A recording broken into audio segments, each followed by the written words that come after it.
The Atheist Debates Patreon project presents Nothing Fails Like Prayer. Except that's not actually true.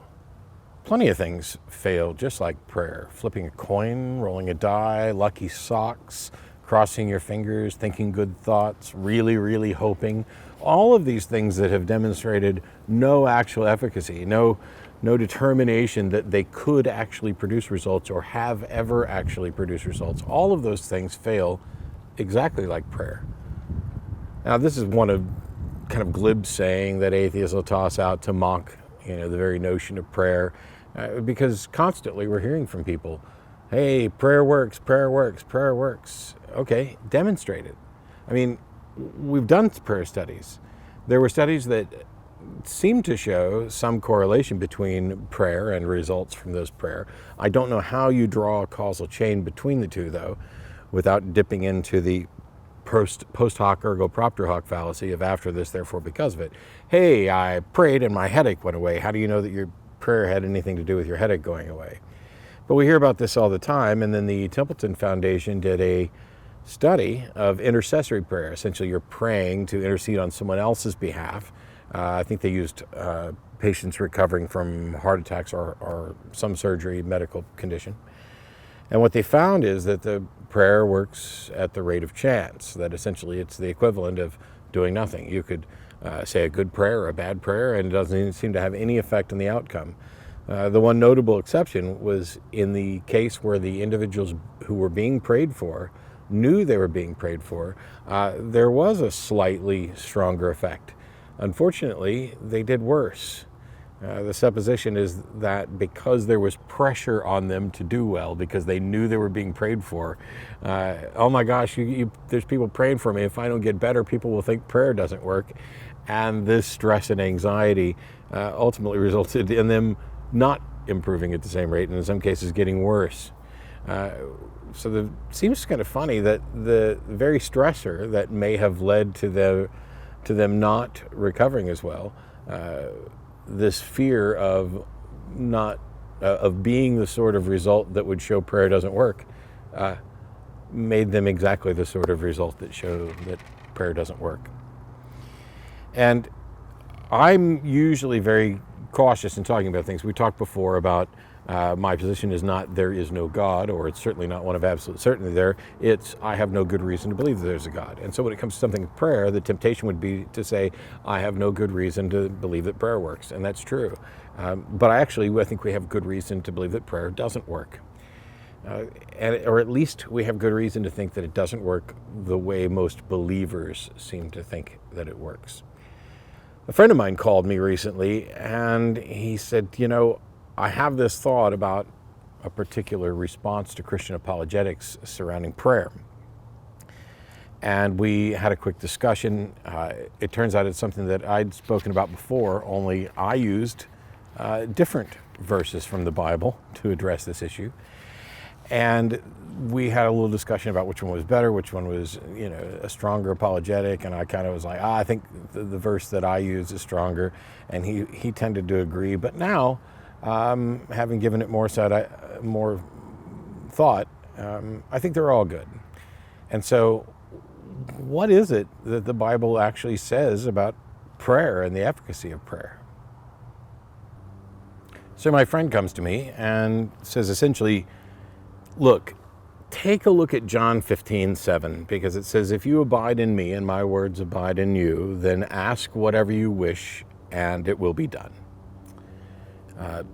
That verse seems to suggest that if you're a believer in good standing, if you are, as modern Christian churches might put it, right in your walk with the Lord, then ask whatever you wish and God will grant it.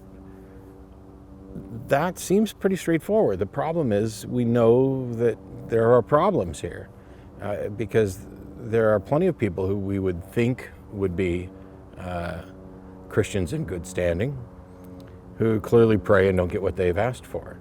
Now, the conclusions that one can draw from this state of affairs of here's John 15:7, people asking for things and then they don't get it is, first of all, they weren't right with God. Second of all, God doesn't actually work this way, and the verse is wrong. Or there isn't a God, and the verse is still wrong because it's talking about what God will grant. And he was pointing out that, clearly there are people who are in desperate situations. And in those desperate situations, one would think they could probably be no more right with God or no more credentialed as a Christian in these life or death situations. A storm is barreling down on them. But if you take a mass metropolitan area, something like Houston, and the hurricane is moving towards them, surely if anyone there was right with God and asked for the hurricane to dissipate, then you would expect, according to John 15:7, that this would happen. And it didn't happen, which means that either nobody there asked for it, or nobody there was right with God, or this is all nonsense. I find it hard to believe that nobody there asked for that. I would imagine that as soon as the weather reports start hitting, there are people in their homes praying with all their might. And if they're not, aren't they terrible people? Like, imagine that John 15:7 was accurate, and you believed it was accurate, and you're a believer, and you are sitting there in Houston or Puerto Rico. You're sitting in Puerto Rico, and the hurricane is barreling down on you. And you knew that you could just pray and it would go away, and yet you opted not to. Doesn't that make you kind of a moral monster? I mean, this doesn't require any putting yourself at risk. You're already at risk. But it's worse than that, because you don't have to actually be in Puerto Rico. What it means is, as the hurricane is barreling down on Puerto Rico, there was nobody on the planet who was both right with God and asked for the hurricane to spare Puerto Rico. Now, it could be that maybe nobody's right with God because we're all terrible. Or it could be that nobody's right with God because there's no God to be right with. That nobody's abiding in his word. But this thing isn't even necessarily tied to how good of a Christian one is or anything. This is about whether or not you are adhering to God's word, and God's word lives within you. Whatever you ask for, you get. They've got this one example with Puerto Rico. I would think that, does that mean everybody on the planet's terrible? And if so, what use is it to talk about, if you're right with God, whatever you ask for, I'll grant? Because that's kind of like saying, if you could do a standing jump over Mount Everest, I'll grant you whatever you want. I mean, if it's something that's impossible, it's something that nobody could do, something that nobody could live up to, it's pointless to make this claim. And after he mentioned John 15:7, I pointed out one of my favorite passages, Matthew 18:19. Now, I'm actually going to read from verses 15 through 19, because there's some stuff before verse 18 or before verse 19 that just amuses me. So bear with me for a moment. Matthew chapter 18, beginning at verse 15. If your brother or sister sins, and this is talking about somebody in the church, not necessarily a family member, go and point out their fault just between the two of you. And if they listen to you, you've won them over. But if they won't listen, then take one or two others along, so that every matter may be established by the testimony of 2 or 3 witnesses. Hey, you see somebody sinning, we could reform this to be something other than sin. You've got a grievance with somebody, you see them acting in a way that's problematic, you talk to them in private. If they don't listen, then you stage an intervention, essentially. And if that doesn't work, you get to verse 17. If they still refuse to listen, tell it to the church. And if they refuse to listen even to the church, treat them as you would a pagan or a tax collector. I love it, just because the Bible is always just kind of crapping on tax collectors, which amuses me. But in verse 18, it says, truly I tell you, whatever you bind on earth will be bound in heaven, and whatever you loose on earth will be loosed in heaven. This verse, by the way, is the foundation for Kevin Smith's film Dogma. The idea that, or a verse very much like it. It's possible, because we're talking about the Gospels, that this is echoed in several places. But essentially, it's whatever you, the church body, say is true, we're going to say is true in heaven. That tends to be more Catholic, as is the movie Dogma. Protestant churches tend to have a slightly different take on this, but we'll get to apologetics in a moment. Matthew 18, verse 19, the relevant verse. Again, truly I tell you that if two of you on earth agree about anything they ask for, it will be done for them by my Father in heaven. For where two or three gather in my name, there I am with them. Now, this is stronger, I think, in some ways than the passage in John, because it doesn't say anything about whether or not you're in good standing. It just, if you're a believer, if there are two or more of you, or if two of you on earth agree about anything you ask for, it will be done for you by my Father in heaven. Now, the verse 20 that says, where two or three are gathered in my name, there I'm with them, maybe it turns out if there's four, he no longer hangs out. He's only going to hang out if there's two or three, not four. And maybe megachurches are the problem. Maybe just families praying is what we should actually have. And while I say that to be mildly amusing, you'll find that there are people who actually make those sorts of arguments that, you don't need a church, you don't need a church like this, you certainly don't need a megachurch. But Matthew 18:19 says that anything you ask for, God will give, which means that in the history of the world, there have never been no two believers who have ever asked for world peace, or an end to poverty, or an end to suffering, or for hurricanes to go away. It doesn't say anything about, oh, you have to, be a proper Christian. You can't be backslidden at all. You have to be correct in the word. It just says it's talking to the church, it's talking to the believers, talking about how to settle disputes in the church, and then says, whatever you ask for, it'll be done for you by my Father in heaven. These aren't the only verses that talk about this. And when you start to raise these issues, you're going to encounter apologetics. People are going to make claims about, thou shalt not tempt the Lord thy God, or everything has to happen according to God's will. You can't just, pray, give me $1 million and you get it, because that's a selfish prayer. You go read James derides that sort of prayer, I believe. But the problem is that there's a conflict. Matthew 18:19 doesn't say anything about what type of thing you ask for. It says anything. It literally says anything you ask for, whatever you ask for. So let's take a look at some other verses here and see if we can make sense of any of this. So I'll quickly paraphrase some of these verses because reading them gets distracting, and I certainly don't have all of them memorized. We've already heard John 15:7, and Matthew 18:19 is a relevant verse here.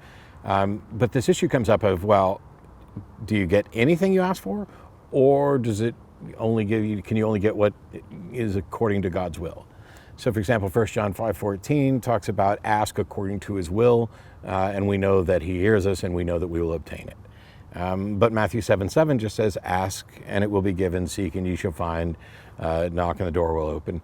That may be a little kind of poetic, so you don't want to necessarily say, it literally means ask and you'll get anything you want. But Ephesians 6:18 says, pray in the Spirit on all occasions with all kinds of prayers and requests. It doesn't specifically say anything about according to God's will or ask for the things that's already part of God's plan. Just says ask with all kinds of prayers and requests. Mark 11:24 says, whatever you ask for in prayer, believe that you have already received it and it will be yours, which is really strange. The tenses here. I'm going to ask you for something, and I'm supposed to believe that I've already received it, which may in fact be possible. You can't just, I'm going to ask you for $1 million and believe that I already have it. It may be that this is a language issue, and what that really means is when you ask for something, believe that it is going to happen and it will happen, which is kind of more about the power of positive thinking than it is about anything related to Christianity. But Psalm 102:17, he'll respond to the prayer of the destitute and will not despise their prayer or despise their plea. This is basically saying that those people who are desperate can reach out to God and He will answer them. The Lord's Prayer specifically tells, how to pray, our Father who art in heaven, hallowed be thy name, thy kingdom come, thy will be done on earth as it is in heaven, etc. Give us this day our daily bread. Well, what if our daily bread isn't part of His will, is His plan? And Jesus prayed in the Garden of Gethsemane asking, Lord, if it be thy will, remove this cup from my place. Now here you have Jesus asking for something. I doubt anybody could have been more right with God than Jesus. I mean, that just seems pointless to even try to argue. And if you apply that to these other verses, the fact that he prayed, if it be your will, then take this away, and yet he was still supposedly killed, then clearly it wasn't part of God's will. But Jesus should have known that, which raises a whole bunch of other problems. But today we're going to stick with this issue of prayer. So along with thou shalt not put the Lord thy God to the test, there's also this idea of a sort of tap dance apologetics, because people will say, hey, I prayed and I didn't get what I prayed for. Well, you weren't right with God. Or this wasn't requested in accordance with God's will. They might do the don't test God. But when I was a kid growing up, the kind of standard kindergarten apologetic was God answers all prayers, it's just sometimes the answer is no. The problem is with those verses, it doesn't leave him the option of answering no, assuming that you are a sincere believer, and if you're actually asking it according to his will. But why would you ever do that? If everything happens according to God's plan, God knows everything that's going to happen, he has a plan, and he's only going to answer prayers that ask him to fulfill his plan, then aren't prayers just futile? If I have a to-do list, and I tell you, today I'm going to do the things on my to-do list and nothing else, there's nothing that I'm going to do today that I have not included on this to-do list, then isn't it futile for you to ask me to bake you a cake if baking you a cake isn't already on my to-do list? If baking you a cake is on my to-do list, well, then you don't need to ask for it because I was already going to do it. If it's not on my to-do list, it's not going to happen, which means that the entire exercise of these requests of let's do this if it's according to God's will are essentially, hey, God, we know you're going to do whatever you're going to do, so go ahead and do it. Oh, we know you don't need our permission. We're just acknowledging that you're going to do whatever you're going to do, and you're not going to do anything you're not going to do. Man, I'm glad I spent so much time on this prayer. This is the sort of tap dance that goes on when you talk about this, because people are convinced, oh, our church got together and prayed and we got this money we needed, or we prayed and this person received a miracle healing. Curiously, it doesn't seem to regrow limbs. Curiously, it doesn't seem to move storms or end poverty, end suffering. It's just nonsense to think that these verses about prayer are true and accurate given the world we inhabit. Now, as I pointed out before, I'm not a huge fan of the problem of evil, because I think there are some apologetics that, while they don't explain away this problem, they're convincing to believers. But when we talk about prayer, there's not a believer on the planet who hasn't been frustrated that in their moment of desperation, they have cried out to the God that they believed in for something that feels essential to them, and they haven't received it. How could it not be according to the will of God that a parent watching a child die couldn't receive a healing, couldn't receive peace? This sort of frustration with crying out to God in prayer to ask for something that doesn't appear to be selfish, that is for the benefit of others and for the benefit of the world, and yet it does not happen. And that's when you hear, you can't test God. Or, if you were right in your walk with God, you would have known that that wasn't according to God's will and you wouldn't have asked for it. Prayer is a futile exercise. Futile. Absolutely futile. There's some famous quotes from several godless heathens I like about, hands that help are infinitely more useful than hands folded in prayer. Russell Glasser, who hosts the Atheist Experience with me, his father has this anecdote that I've known the entire time I've been on the show pretty much, and I loved, and that was, I had a headache, I took an aspirin and said a prayer, and my headache went away. You don't even have to go any further than that. There's no demonstration that prayer works, and yet the Bible is full of claims that it will work, that it should work. It's not consistent about what sort of prayers should work. Sometimes it seems to suggest that prayers for anything will work. Sometimes it's only the prayers that are in God's plan, on God's to-do list. Sometimes it's any believer who asks, and sometimes it's only somebody who's truly right with God. And so this is how prayer as a concept within religion manages to survive, by keeping it sufficiently vague that you can't pin it down. You set up a scenario where it is essentially impossible to demonstrate that prayer works or to demonstrate that prayer doesn't work. There was a physicist, former physicist, now Church of Christ preacher, that I met at a Church of Christ in San Antonio, who gave a talk on prayer, and his slides literally pointed out that while we can never know that any individual prayer can be answered or has been answered, we can know that some prayers are answered. How? I asked him. If you can't know for any single instance, then you can't from that infer that there are some instances. How did you conclude that it's not possible that every single instance of prayer went unanswered? There was no good answer to this. This is why you have people who will say, this was just too much of a coincidence. Really? Well, if it wasn't very much of a coincidence, I don't think you would call it a coincidence. So how much of an extraordinary coincidence does it need to be before you think you've managed to demonstrate that prayer's been answered? We needed this money, we prayed, we got the money. I think you might be leaving out some details. Because quite often the churches that I've been involved with, when they need money, people know that they need money. And sometimes they know exactly how much money they need. We prayed, there was this child who was sick, we prayed and it got better. Yeah, that happens, especially for people who are under medical treatment. Was that child under medical treatment? Oh, no. There was this guy who had cancer and we prayed and the cancer completely went into remission. Yeah, cancer does that. We know that cancer goes into remission. Are you going to claim that every time it goes into remission it's because somebody somewhere was praying? Well, then don't you also have to deal with the circumstance that if cancer doesn't go into remission, that means that nobody was praying? Or nobody was praying according to God's will? And if you can set up a scenario where the prayers that are going to be answered are only going to be answered if God wants to, how do you demonstrate that? How do you know whether or not something is or isn't in God's plan? If you pray and it comes true, then it was in God's plan. And if you pray and it doesn't come true, then it wasn't in God's plan.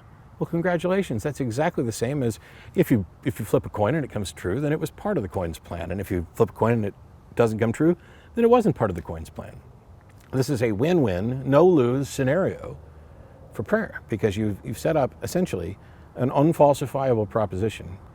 And you are now running around cherry-picking the things that you think, we prayed, this happened, clearly there's a connection. Wrong. That's not the way you actually demonstrate a causal connection between two anythings.